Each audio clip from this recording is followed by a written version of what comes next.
The church of south India diocese of Medak holy trinity church Bolarum pastorate సమర్పిస్తున్న అనుదిన వాక్య ధ్యానాలను ప్రతిరోజు వీక్షిస్తున్న సంఘ సభ్యులకు, ఆత్మీయులకు, ప్రేక్షకులందరికీ మన ప్రియ రక్షకుడైన యేసుక్రీస్తు ప్రభుని పేరట మా హృదయపూర్వక స్వాగతాన్ని తెలియజేస్తున్నాం. ఈనాటి అనుదిన వాక్య ధ్యానాలలో మన pastorate committee treasurer Shrimati K Chandraleela Daniel garu అందించే దైవ సందేశాన్ని విందాం. How to recover the one which is lost, పోగొట్టుకున్నది తిరిగి పొందటం ఎలా అనే అంశంపై ఎన్నో చక్కటి బైబిల్ దృష్టాంతాలతో వారందించనున్న సందేశాన్ని మనము వినకమునుపు మనము పోగొట్టుకున్నది తిరిగి సమకూర్చే ప్రభుని స్తుతిస్తూ ఈ భక్తి గీతాన్ని ముందుగా విందాం.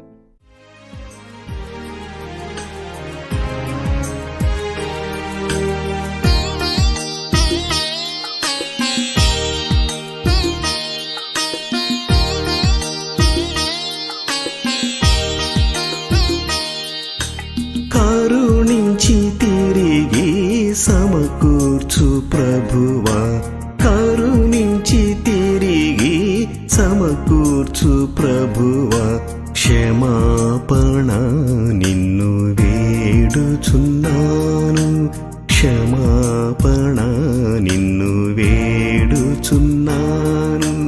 కరుణించి తిరిగి సమకూర్చు ప్రభువా, కరుణించి తిరిగి సమకూర్చు ప్రభువా, క్షమాపణ నిన్ను వేడుచున్నాను, క్షమాపణ నిన్ను వేడుచున్నాను.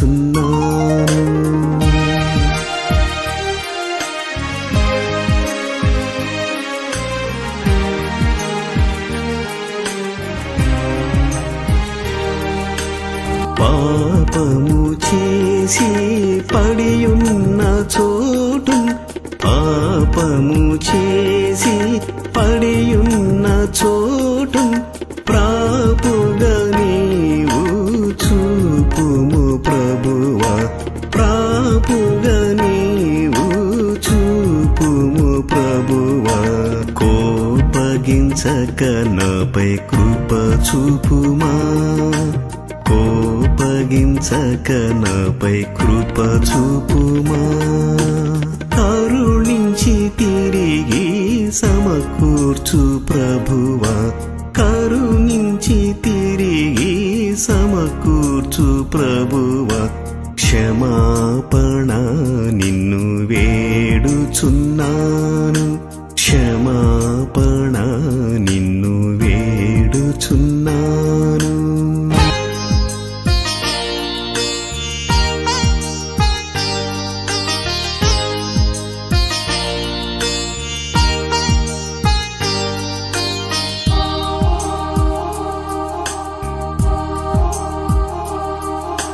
చేసిన పాపము కప్పు కొనక, చేసిన పాపము కప్పు కొనక, విశ్వాసముతో ఒప్పుకొందు, విశ్వాసముతో ఒప్పుకొందు. సిలువ రక్తముతో శుద్ధి చేయుమా, సిలువ రక్తముతో శుద్ధి చేయుమా.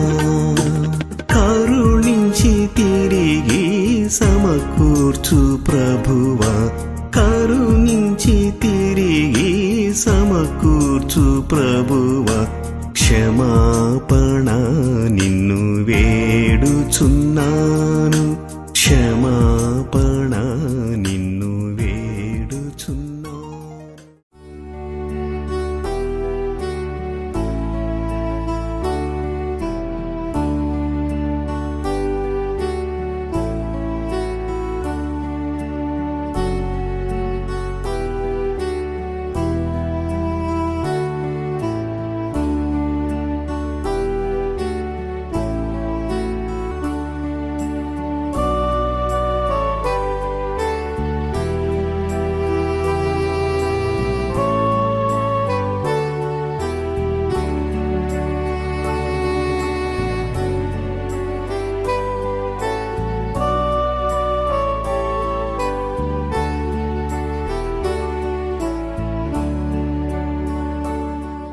అనుదిన వాక్యములు వింటున్న ప్రేక్షకులందరికీ ప్రభు నామంలో వందనాలు చెల్లించుకుంటున్నానయ్యా.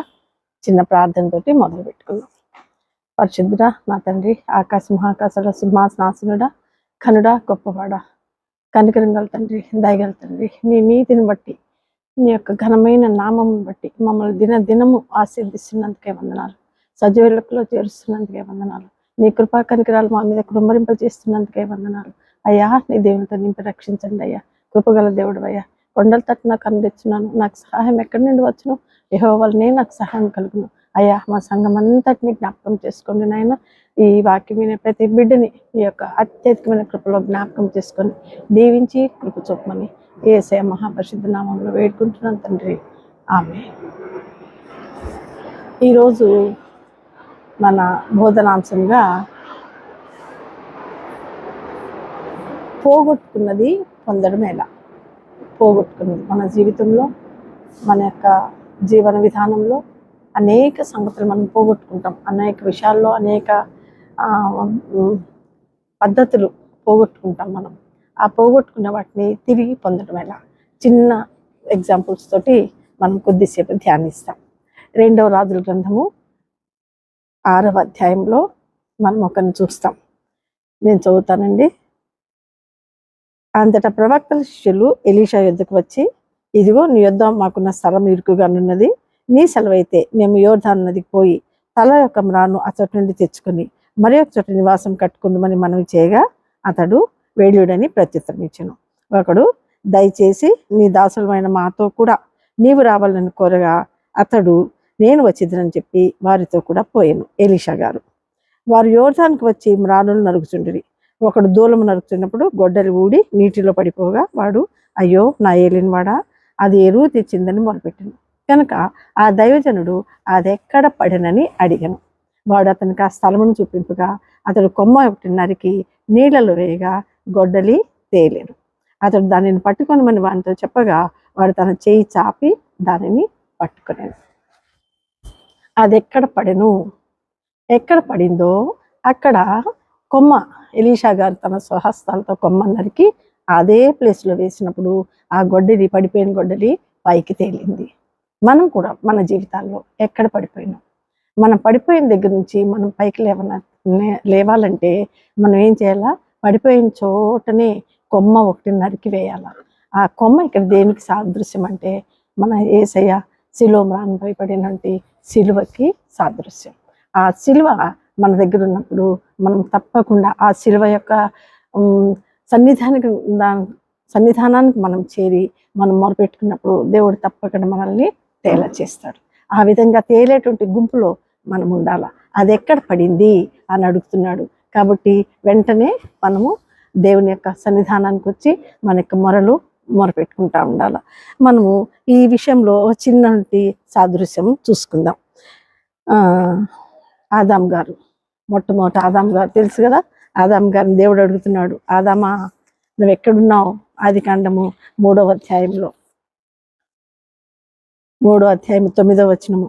దేవుడని యెహోవా ఆదాముని పిలిచి, నీవెక్కడ ఉన్నావని, ఎక్కడున్నావు అని అడుగుతున్నాడు. ఆదాం ఏం చెప్తున్నాడు? ఉన్నట్టే చెప్తున్నాడు. నేను తోటలో నీ స్వరం వినినప్పుడు దిగంబరినిగా నుంటిని కనుక భయపడి దాగుకుంటుంది. చూసారా, తన స్వహస్తాలతో ఆదామును తయారు చేశాడు. స్త్రీ రాకముందు, అవ్వ రాకముందు ఎన్నో సంవత్సరాలు ఆదాము యెహోవా దేవునితో కూడా ఉన్నాడు. ఆ ఏదోని తోటలో ఎంతో సంతోషాన్ని అనుభవించారు, సుఖంగా ఉన్నారు, దేవదూతల వల్లే ఉన్నారు కదా. ఎప్పుడైతే స్త్రీ వచ్చేసిందో ఆ స్త్రీ దగ్గరికి వచ్చేటప్పటికి ఇక్కడ పాపంలో పడిపోయాడు. అంటే చెప్పిన మాట వినలా, పడిపోయాడు. ఆయన పడిపోయి ఏమని చెప్తున్నాడు? నీ స్వరం విన్నప్పుడు నేను దిగంబరిగా ఉన్నానని నాకు తెలిసిపోయింది. కాబట్టి నేను చూడలేకపోయినా, నేను దాచుకున్నా. నేను పడిపోయినా, నేను చూడలేకపోయినా నేను దాచుకున్నా. అయితే దేవుడు అంటున్నాడు, నీవు దిగంబరవని నీకు తెలిపిన వాడెవడు? ఎంత చక్కని క్వశ్చన్ అడుగుతున్నాడు. నీవు తినకూడదని నేను నీకు ఆజ్ఞాపించిన వృక్ష ఫలములు తింటివా అని అడిగాను. అందుకు ఆదాము, నాతో నుండుటకు నీవు నాకు ఇచ్చిన ఈ స్త్రీయే కారణం. స్త్రీ దగ్గర పోయి అడుగుతున్నాడు, ఎందుకు తిన్నావు? స్త్రీ ఏమంటుంది? సర్పం నన్ను మోసపుచ్చింది. నీకు ముందు తెలియదా? దేవుడు చెప్పాడు కదా, వద్దన్న పని చేయకూడదు కదా. మనం కూడా మన పిల్లలకి చెప్తాం కదా, వద్దన్న పని చేయొద్దని. వద్దన్న పని చేస్తే మనకి ఎంతటి నష్టం వస్తుందో చూడండి. మన జీవిత కాలం పోగొట్టుకుంటాం మనం.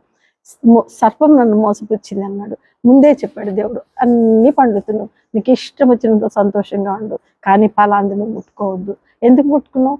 సర్పం చెప్తే నువ్వు వింటావా? దేవుని మాట నువ్వు వింటావా? సరే, అవ తీసుకొచ్చి ఆదాంకి ఇచ్చింది. ఆదాం ఏం చేయాలా? అమ్మో ఎందుకు తెచ్చావు దీన్ని, దేవుడు తినొద్దన్నాడు, దీన్ని పడేసేయి అని అంటే ఎంత బాగుండేది. పడేయకుండా ఆమె తీసుకొచ్చిందని తిన్నాడు. కాబట్టి ఈ రోజు వరకు మనం ఆ శాపాన్ని పొందుతూనే ఉన్నాం, అనుభవిస్తూనే ఉన్నాం కదా. రెండవ ఎగ్జాంపుల్, కయీను పోయాడు. హేబేలు అర్పణ దేవుని అంగీకరించాడు, కయీను అర్పణ అంగీకరించలా. మనసులో కోపం పెట్టుకున్నాడు, కక్ష రేపుకున్నాడు. ఏమడుగుతున్నాడు? హేబేల్ని ఏం చేసేసాడు? చివరకు చంపేశాడు. మొట్టమొదటి పట్టిన కొడుకు నరహంతకుడు అయిపోయాడు. దేవుడు వస్తున్నాడు, హేబేలు నడుపుతున్నాడు. 4వ అధ్యాయంలో 9వ వచనంలో, యెహోవా నీ తమ్ముడైన హేబేలు ఎక్కడున్నాడని కయీనుని అడగగా, కయీను చూడండి ఎంత పొగరుతోటి ఆన్సర్ చెప్తున్నాడు. నేను ఎరుగను, నా తమ్మునికి నేను కావలివాడనా అనేను. అప్పుడు ఆయన, నువ్వు చేసిన పని ఏమిటి? నీ తమ్ముని రక్తం యొక్క స్వరము నేలలో నుండి నాకు మొరపెట్టుచున్నది.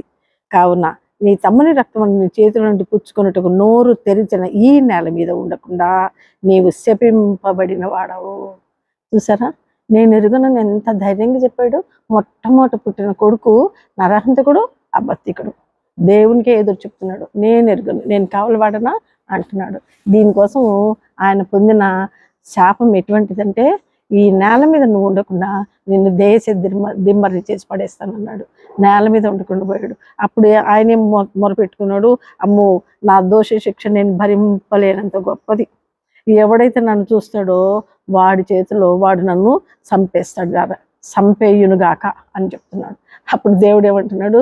అంత సులభంగా సావనీయని నిన్నెవడైతే చూస్తాడో వాడికి, వాడు ఒకళ్ళని చంపాలనుకుంటే 7 అంతల శిక్ష ఎక్కువ అనుభవిస్తాడు. కాబట్టి ఎవడు నిన్ను గుర్తుపట్టకుండా నీకు నేను గుర్తు వేస్తున్నా, జీవితకాలం అంతా కూడా నువ్వు దేశ దిమ్మరై తిరుగుతావని 2వ ఉదాహరణ మనం నేర్చుకుంటున్నాం. దేవుడు చెప్పిన మాట ఖచ్చితంగా వినాలా.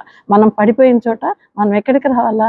యేసయ్య సిలువ దగ్గరికి రావాలా, ఆయనకు మొరపెట్టుకోవాలా. వెంటనే మనం విడిపింపబడతాం. ఎంత ఆకాశంలోనన్నా కూడా, మహాకాశంలో సింహాసన దేవుడు అంత స్థలం నుండి చేయి చాపి జిగటగల దొంగ ఊబిలో ఉన్న మనల్ని పైకి లేవనెత్తును గాక. కాబట్టి మనము ఇది జ్ఞాపకం చేసుకుందాం. తర్వాత మనము ఏం చేస్తామంటే గెహాజీ దగ్గరికి పోదాం. గెహాజీ ఎలీషా గారి సంగతి తెలుసు కదా మీకు. 2వ రాజులు 5వ అధ్యాయంలో ఉంటున్నది. 25వ వచనం, 5వ అధ్యాయము 25వ వచనంలో, అతడు లోపలికి పోయి, ఎవరు? గెహాజీ తన యజమానిని ముందర నిలవగా ఎలీషా వారిని చూచి, గెహాజీ నువ్వు ఎచ్చటి నుండి వచ్చితివని అడిగాడు. ఎక్కడ పోయినావు, ఎక్కడి నుంచి వస్తున్నావు అని అడిగాడు. ఎంత ఈజీగా అబద్ధం చెప్తున్నాడు చూడండి. నీ దాసుడిని నేను ఎచ్చటికి నీ పోలేదు, ఎక్కడికి పోలే, ఇక్కడే ఉన్నా, మహానీతిమంతుడిలాగా నీ దగ్గరే ఉన్నా అని చెప్తున్నాడు. ఎలీషా గారు ఏమంటున్నారు? అంతట ఎలీషా వానితో, ఆ మనుషుడు రథం దిగి నేను ఎదుర్కొన్నట్టుకు తిరిగి వచ్చినప్పుడు నా మనసు నీతో కూడా రాలేదా? ద్రవ్యమును, వస్త్రమును, ఒలీవ చెట్ల తోటలను, ద్రాక్ష తోటలను, గొర్రెలను, ఎడ్లను, దాసదాసీలను సంపాదించుకుంటూ ఇది సమయమా కదా? కాబట్టి నేను వద్దన్న పని చేసినాం. కాబట్టి చూడండి, నయమాను కలిగిన కుష్టు నీకును నీ సంతతికిని సర్వకాలము అంటియుండును అని చెప్పగా, వాడు మంచు వలె తెల్లనైన కుష్ఠం కలిగి ఎలీషా ఎదుటి నుండి బయటికి వెళ్ళాను. ఎంత భయంకరమైన శాపం సంపాదించుకున్నాడో చూసారా కదా.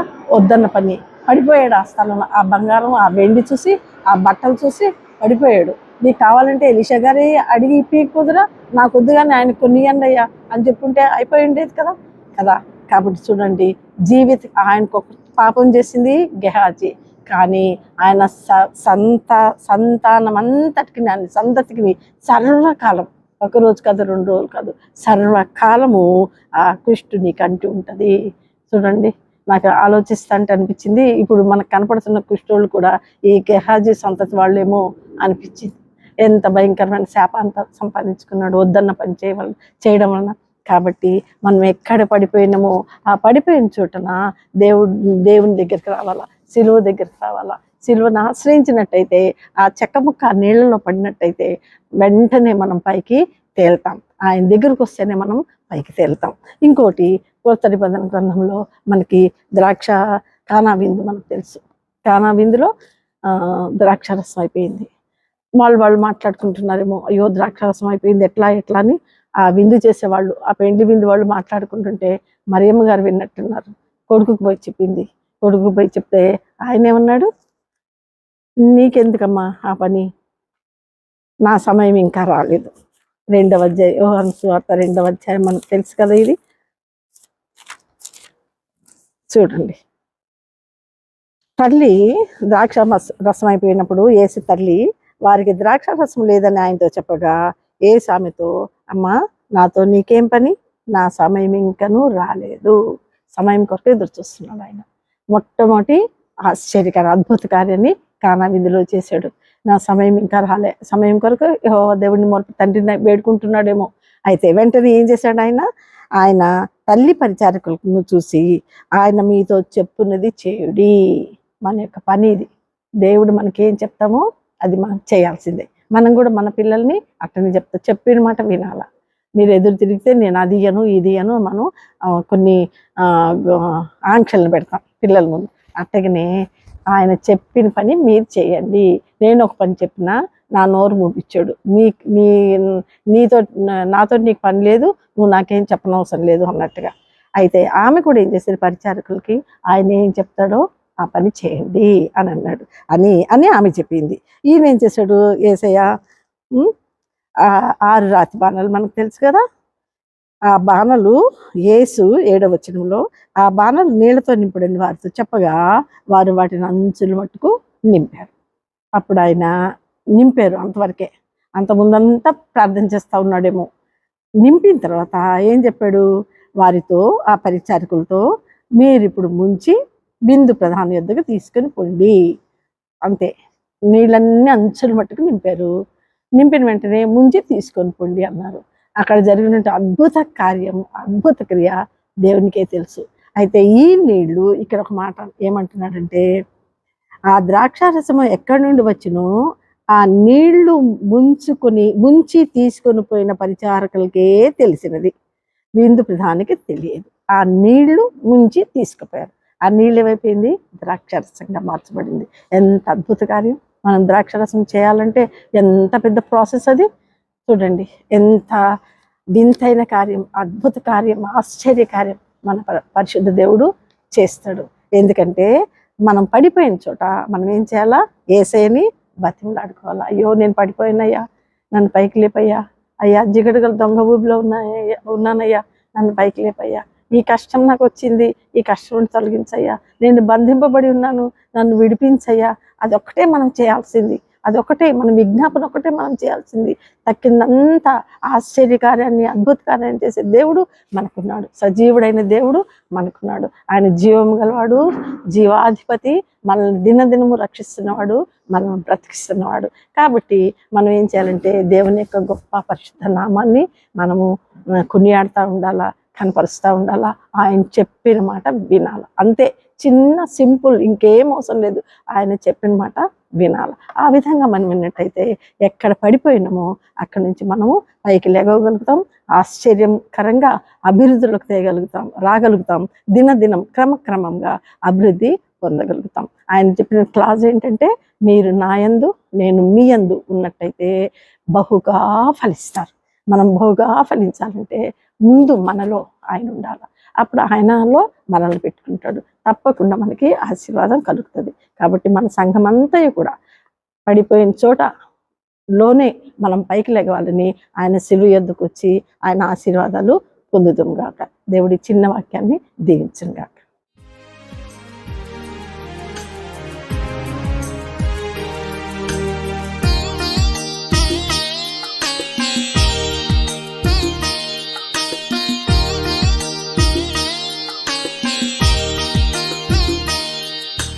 ప్రేమ సంతోష ఆనందములను,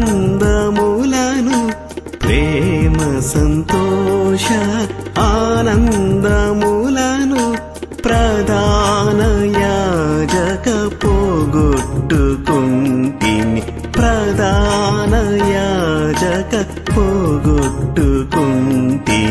ప్రేమతో నీవు సమకూర్చుమా, ప్రేమతో నీవు సమకూర్చుమా. కరుణించి తిరిగి సమకూర్చు ప్రభువా, కరుణించి తిరిగి సమకూర్చు ప్రభువా.